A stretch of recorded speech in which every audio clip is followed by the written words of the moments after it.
Dear friends and audience, আমি doctor প্রদীপ মাইতি, পূজা clinic, West Bengal. আশা করি আপনারা সবাই ভালো আছেন, সুস্থ আছেন। আমরা প্রাত্যহিক জীবনে অনেকেই সকালে দেরিতে ঘুম থেকে উঠি। এটি আপনারা করবেন না। আপনারা একদম সকাল সকাল ঘুম থেকে উঠবেন, উঠে ব্রাশ করে এক গ্লাস জল বা একটু হালকা গরম জলে এক ফালি পাতিলেবুর রস ফেলে আপনারা খাবেন। এতে শরীরে উপকার দেখা দেবে। এবং যারা লিকার চা খান কিছুক্ষণ পরে, আপনারা লিকার চা অথবা গ্রিন টি ২-১ টি বিস্কুটের সঙ্গে গ্রহণ করবেন এবং ব্রেকফাস্টটাও অতি সত্বর একটু করে নেবেন, যে যেমন গ্রহণ করেন। আর দুপুরবেলা আপনারা ঠিক টাইমলি স্নান করার পরে আহারটা ঠিক সময় মতো আপনারা করবেন এবং খাওয়ার সঙ্গে সঙ্গে অল্প পরিমাণ জল গ্রহণ করে বা পানি গ্রহণ করে অন্তত কমপক্ষে ০.৫ ঘন্টা পরে ১ গ্লাস জল গ্রহণ করবেন।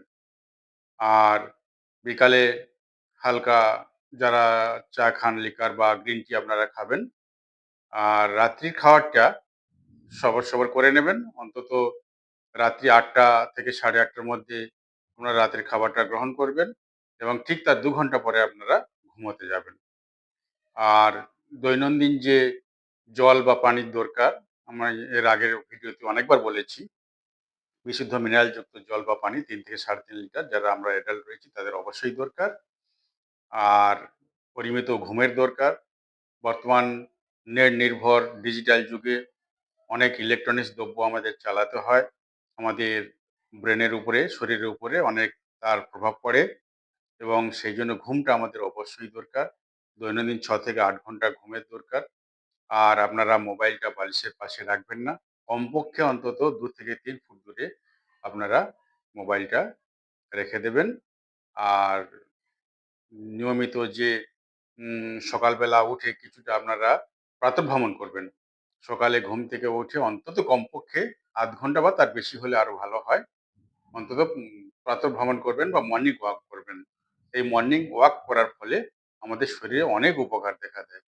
এই মর্নিং ওয়াকটা আপনারা বন্ধ করবেন না। নিয়মিত আপনারা এই প্রাতঃভ্রমণটা করে যাবেন। আর পরিমিত জল এবং ঠিক টাইমলি খাওয়া, বিশ্রাম এগুলি আপনারা অবশ্যই করবেন। আর শরীরের প্রতি খেয়াল রাখবেন।